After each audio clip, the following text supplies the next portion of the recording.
So welcome back from break. This is a quick introduction to get your first Flipgrid up and running. Hopefully you got your access codes okay. If you're having trouble with that, you can email Mike or I, and we will be able to help you do that. But once you do that, you're going to log into your console, and on Flipgrid, that's admin.flipgrid.com. You're going to sign into your account. This is a secure computer, so I've had it remember my password, and I'm going to go ahead and log in. This is your login screen. It's going to show you your grids. You're not going to have anything. I have a couple of grids in here. What you're going to do is you're going to click right there on new grid, and it's going to bring one up, and I'll show you how to do that right now. Okay. So here's a new grid. I'm going to use this. I'm just going to type in demo student grid. Okay. This will give me a grid code. Because you have the upgraded account, you can link this. I'm just going to put demo TC1, and this is quick tutorial. Okay, you can put whatever you like in there. If you have more than one period of students, I suggest making a grid for each one just to organize it a little bit easier. If you're an elementary school teacher, maybe make a grid per subject. It's up to you how you want to organize. This is how I'd organize it, though. So this would be demo student grid. I'm going to put for period 1 just for the sake of organization. Next, do you want it password protected? Password protected just means that when the students enter the link, they have to enter a password. I'm going to put yes, and I'm going to put demo 1.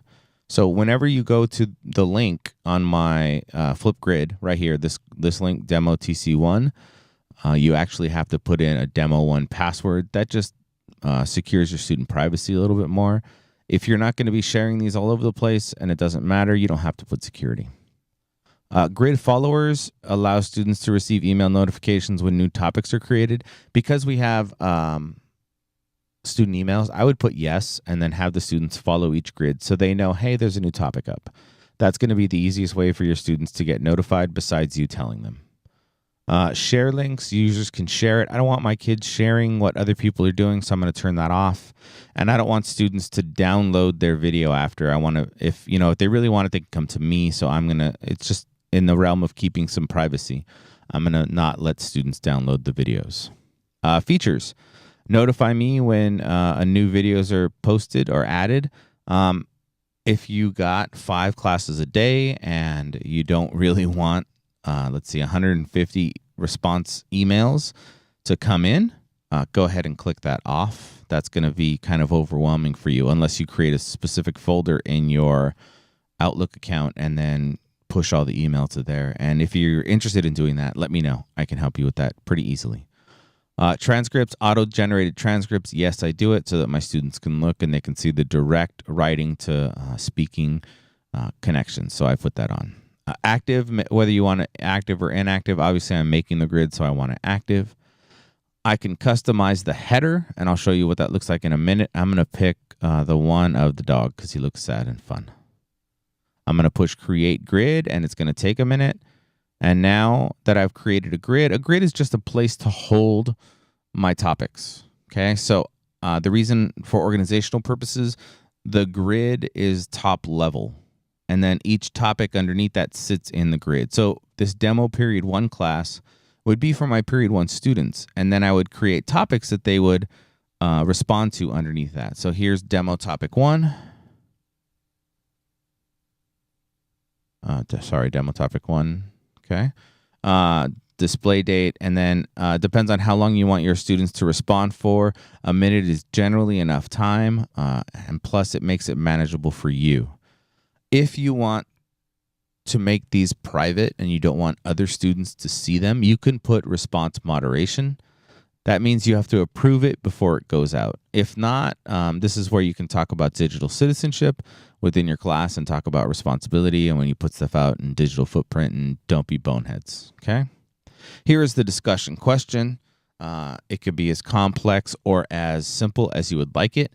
If it has multiple parts to it, like a part 1, a part 2, and a part 3, the question itself will stay on the screen as your students are answering, so they can always refer back to it. So I'm just going to type something in. What will you? Okay, and then scroll down.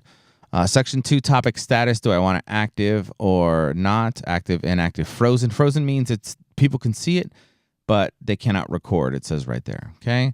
Launch date. Do I want it to close? This is great if I tell my students, hey, your topics need to be submitted by a certain date.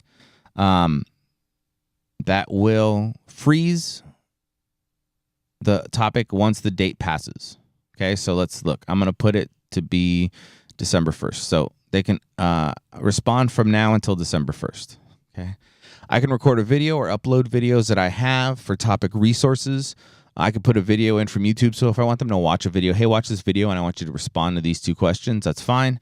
If I want to upload an image and say, give me your impressions on this image, or have a set of questions that go with that image, I could do that. Giphy is a GIF or GIF. I like saying GIF. And then emojis. I'm fine. If you want them to read an article, you can put a URL or an attachment title in here. You would have to upload this to your OneDrive first and then link it from your OneDrive. Put a bit.ly in there. If you need help with any of that, contact us. Features. Selfie decorations. It'll have you respond to the topic, record a video, and then it takes a selfie of you so that your face shows up. If you want your kids to put stickers and drawings on there, that's fine.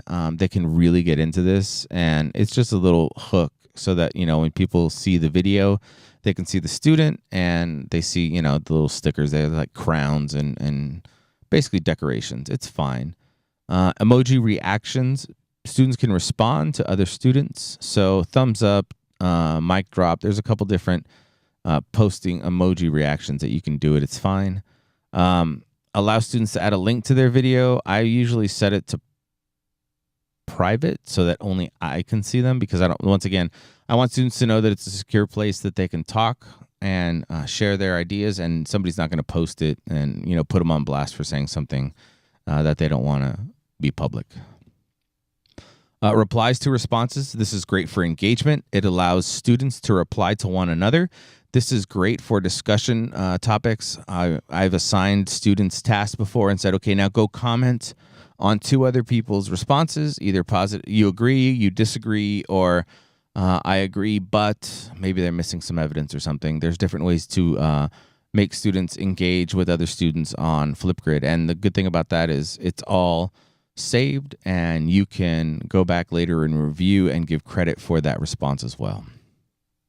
Require email for responses. I require my students to put their Bassett Unified School District emails in as their response, because when I leave feedback, it will give them email notification saying, hey, your teacher left feedback for you. So we'll get to feedback in a minute.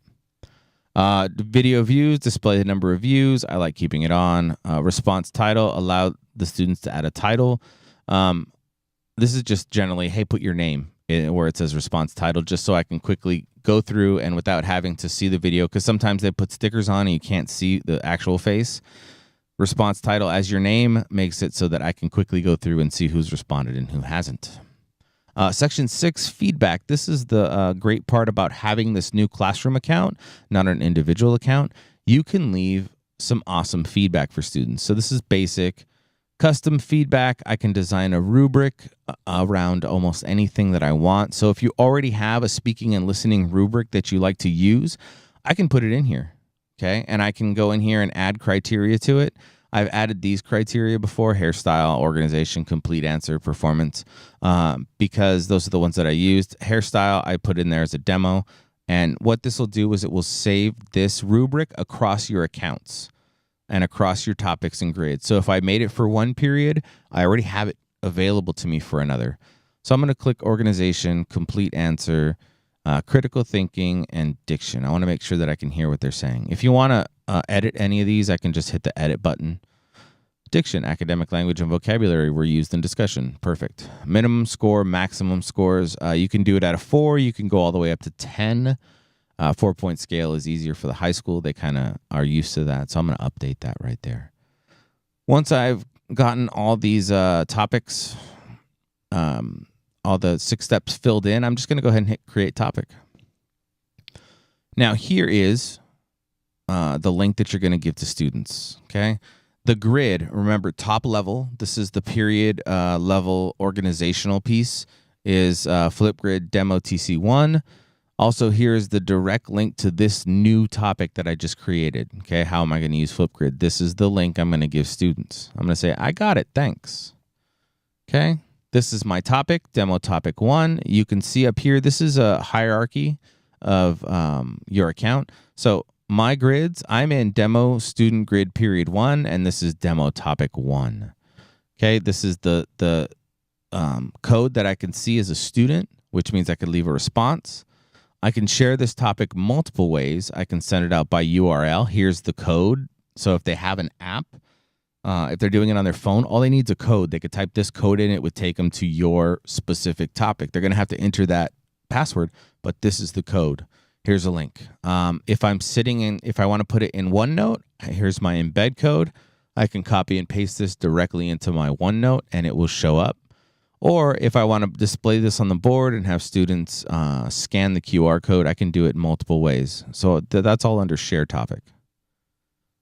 Okay. Lastly, I can add to Discovery, which means they have a Discovery board. It's right here. That means you want to share this topic with other teachers. I can move the topic between grids if I want. So though I have it in period 1, I can move it to a different period if I'd like, if I made a mistake. I can duplicate this topic. So if I have 5 periods that are doing the same thing, I can duplicate it and put it in another grid. So I don't have to do this 5 or 6 times. I can only do it once and then just duplicate it over somewhere else. And then lastly, I can delete it. Last thing that you're going to want to know is if you click on it as a student, it's going to pop up. This is what your students are going to see right here. Remember, I had a password on it, so I'm going to type that password in, Demo 1. And here is the topic. When your students want to leave a response, all I'm going to do is come over here and hit the plus sign. And as a student, look at, there I am right here. You could see me in my microphone. I am talking about leaving a topic. I hit record, and the students can record away. Once again, back to Demo Student Grid 1. Here is my topic for period 1. This is the header that I chose earlier. If you want to choose something or make something, it's easy to do in Google Drawing or any other type of photo app. If you have any questions about how to do any of this, or you get confused, or you have an idea, please share it with us. Let us know. And if you want some more in-depth training and we could do some demo with your students, give us an email and we will definitely be there to support and help. Once again, thank you for your adventurous spirit in tech integration. We are here to support and help, and have fun Flipgridding. Don't forget to share those grid codes with us so that we can see the awesome work that your students are doing. This is Tom Covington from the Dog Pound at the BIC. Have a good one.